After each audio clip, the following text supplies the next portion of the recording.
घरेलू एयरपोर्ट की सेवाएं शुरू हुई, तो हम उसी की बात कर रहे हैं। मास्क पहनना अनिवार्य है जब भी आप इस सेवा का इस्तेमाल, यानी कि आप जब इस यातायात सेवा का इस्तेमाल कर रहे हैं तो मास्क जरूर पहने। उसकी एसओपीज में, उसकी गाइडलाइंस में यह लिखा गया है खुद को सैनिटाइज करना बहुत जरूरी है, यानी कि अपने आप को सैनिटाइज करके ही आप इस यात्रा में आगे बढ़ सकते हैं। यह बेहद जरूरी है। यह आपके हमारे सबकी सुरक्षा के लिए प्रवेश द्वार पर थर्मल स्क्रीनिंग होगी, उसका पालन करना जरूरी होगा। एक एक आने जाने वाले कंप्यूटर की टेंपरेचर की जांच की जाएगी। फोन में आरोग्य सेतु ऐप रखना बहुत अनिवार्य है ताकि आपको यह पता चल सके कि आपके कितने किलोमीटर के रेडियस में कौन ऐसा व्यक्ति है जो इन्फेक्टेड है। गेट पर टिकट चेक होगी जैसा कि एज यूजुअल होता है, नॉर्मली होता है, लेकिन सोशल डिस्टेंसिंग के पालन के साथ, यानी कि 2 गज की दूरी बहुत है जरूरी। वहां पर भी यह जरूरी है 2 घंटे पहले आपको एयरपोर्ट पहुंचना है। इस नियम का आपको ध्यान रखना है क्योंकि इसमें टाइम बहुत लग सकता है आपको एंट्री में। पेमेंट के लिए भी आपको कोशिश करना है कि ऑनलाइन पे करें और 6 फीट की दूरी जरूरी है। सिर्फ अधिकृत टैक्सी का इस्तेमाल आप कर सकेंगे एयरपोर्ट पर पहुंचने के लिए, इसका भी आपको ध्यान रखना होगा। तो ये तमाम चीजें हैं जिसका ध्यान रखना बेहद जरूरी है। और तस्वीरें भी हम आपको दिखाएंगे कि कैसे जब लोग अंदर पहुंचे प्लेन के तो वहां पर इन तमाम नियमों का पालन किया गया। ये देखिए प्लेन के अंदर की तस्वीरें, जब ठीक उड़ान भरने से पहले इसको सैनिटाइज किया जा रहा था। पूरे प्लेन को, अंदर केबिन को देखिए कैसे सैनिटाइज किया जा रहा था ताकि कोरोना की कोई भी आशंका न रहे और आप हम सभी सुरक्षित रहे, ये यात्रा आपके लिए सुरक्षित रहे। ये तस्वीरें हम आपको फ्लाइट के अंदर की दिखा रहे हैं। देखिए कल भी बैठकों का दौर जारी रहा, कल भी बैठकें लंबी चली, राज्य सरकारों से बात की गई केंद्र की तरफ से और तैयारियां हर राज्य की तरफ से की गई इस हवाई सफर के लिए। और साथ ही एहतियात हम बरतें ताकि कोई भी इन्फेक्ट ना हो, इसको लेकर गाइडलाइंस जो जारी की गई थी एयरपोर्ट अथॉरिटी ऑफ इंडिया की तरफ से, वो आपको अभी रवि ने ग्राफिक्स के माध्यम से बताई। ये तस्वीरें हम आपको फ्लाइट के अंदर की दिखा रहे हैं। उड़ान भरने से पहले किस तरह इस प्लेन को अंदर से पूरा सैनिटाइज किया गया है और ये आपकी और हमारी सुरक्षा के लिए ही है। प्रशासन सतर्क है, सरकार लगातार एक के बाद एक कदम उठा रही है। एयरपोर्ट अथॉरिटी देखिए आपके सामने ही तस्वीरें हैं, बराबर आपकी सुरक्षा में मौजूद है। सैनिटाइज किया जा रहा है, थर्मल स्क्रीनिंग हो रही है। यात्रियों के अंदर घुसने से पहले सैनिटाइजेशन आपको खुद अपना करना होगा। सैनिटाइजर अपना साथ लेके चलें, मुंह पर मास्क आपके होना चाहिए। ये तमाम एहतियात हैं जो बरतने बहुत ज्यादा जरूरी हैं।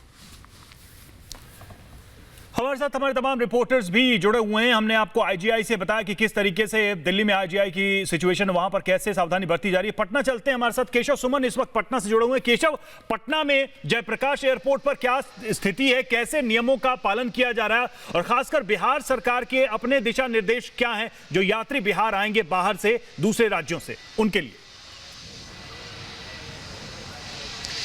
देखिए अभी हमें फ़िलहाल एयरपोर्ट से बाहर की तरफ जाने को कहा गया है क्योंकि वहाँ पर अब वहाँ जो पहले चरण के बाद दूसरे चरण का सैनिटाइजेशन का काम चल रहा है, तो अब हम दूसरे एरिया में हैं। लेकिन मैं आपको ये बता दूं कि बिहार सरकार की तरफ से जो इन्हें गाइडलाइंस दिया गया था वो ये था कि बिल्कुल आप जो बाहर से आने वाले जितने भी पैसेंजर हैं वो पूरी तरीके से सोशल डिस्टेंसिंग को फॉलो करें। ये सबसे ज़्यादा इंपॉर्टेंट था सिर्फ इनके पास, और इसके अलावा और कोई ख़ास नहीं था। हालाँकि जो 14 दिन का क्वारंटीन पीरियड है वो इनको पूरा करने को कहा गया है।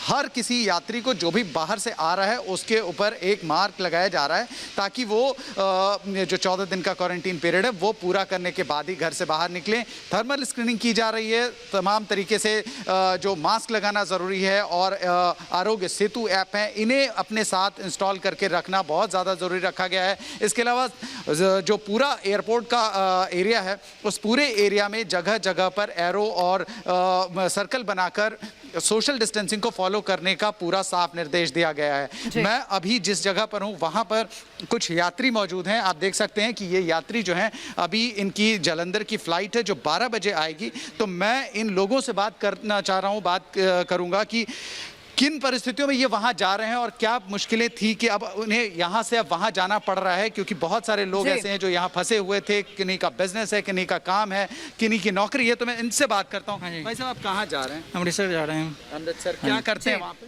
फ्लोर मिल में ऑपरेटर हैं जी। अच्छा, कितने दिनों से यहाँ फंसे थे? क्या 3 महीने से 3 महीने से फंसे हुए थे। अब क्या परिस्थितियाँ बन रही हैं? ठीक है, तो केशव हमारे साथ जुड़े थे। हमारे साथ जम्मू से गुरसिमरन भी इस समय मौजूद हैं। जम्मू एयरपोर्ट के लिए देखिए आज से 9 उड़ानें शुरू हो रही हैं और पहली जो उड़ान है वो 9:30 बजे पहली फ्लाइट जम्मू एयरपोर्ट पर पहुंचेगी। वहां की जरा तैयारियां आप हमें दिखाइए गुरसिमरन, पीछे की तस्वीर दिखाइए क्या है और वहां की सरकार की तरफ से क्या कुछ एसओपी में है। क्वारंटीन को लेकर क्या बात कही गई है? जी बता दें कि जम्मू एयरपोर्ट पर जो 9 फ़्लाइटें आने वाली हैं आज, जी 9 फ़्लाइटें आने वाली हैं जैसे मैं बता रहा था, और उसके लिए जम्मू एयरपोर्ट पर पूरी तैयारी कर दी गई है। गौरव अगर आपको दिखा पाएँ तो लोग जो हैं वो जो डिपार्चर फ़्लाइट्स हैं जो तकरीबन 10:30 पौने 11 शुरू होनी है, उनके लिए भी यहाँ पर पहुँचने शुरू हो गए हैं। अपने बोर्डिंग पास जो हैं वो यहाँ पर लोग कलेक्ट कर रहे हैं। और अगर जम्मू कश्मीर सरकार की बात की जाए तो काफ़ी इंपॉर्टेंट जो डिसीजंस हैं वो जम्मू कश्मीर सरकार की तरफ से लिए गए हैं कि कोई भी व्यक्ति जो बाहर से जम्मू कश्मीर आएगा उसे 14 दिन के मैंडेटरी क्वारंटाइन के लिए भेजा जाएगा। ये इसलिए लिया गया है क्योंकि जम्मू कश्मीर में अगर बात करें तो लगातार आंकड़ों की संख्या जो है बढ़ रही है, और जम्मू कश्मीर सरकार ऐसा बिल्कुल नहीं चाहती कि कोई भी व्यक्ति जो बाहर से आए और अगर वो कोरोना से संक्रमित हो तो वो संक्रमण जो है ज़्यादा फैले। और इसके लिए 100% कोविड टेस्टिंग हर एक इनकमिंग पैसेंजर के लिए जम्मू कश्मीर सरकार की तरफ से रखी गई है। जी ठीक है गुरसिमरन, वापस हम लौटेंगे आपके पास। केशव आपका भी शुक्रिया और रजनीश आपका भी बहुत शुक्रिया एक एक तस्वीर एयरपोर्ट से हमें दिखाने का।